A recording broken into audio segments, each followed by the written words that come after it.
Սրանք բանակցել են խաղաղության շուրջ, բերել են պատերազմ։ Նախագահել են հապկում, թշնամացել են հապկանդամների հետ։ Ասել են Ռուսաստանի հետ մեգանախագիծ են կանում, դարձել են հակառակորդ։ Հիմա էլ ասում են, հələ տեսեք Ամերիկայի հետ ինչեր են կանելու։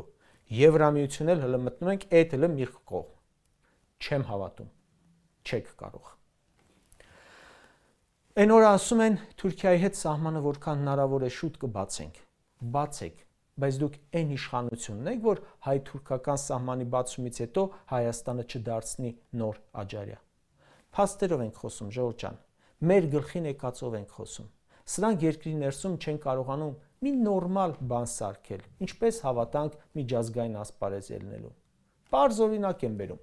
Միայն մեկ օրում Դավիթ Հաշենի կամրջի վրա մարդաբոյ փոսերի պատճառով ջախջախվել է 8 ավտոմեքենա։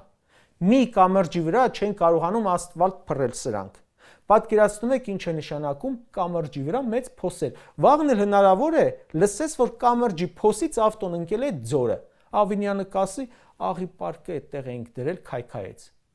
Ասել են, ժողովուրդ, մեզ ընտրեք, սաղ երկիրը ասֆալտապատենք։ Ընտրվել են, մի քանի միլիարդ դոլար վարկ են վերցել ու արած ասֆալտը դիմանում է մինչև ձմեռ։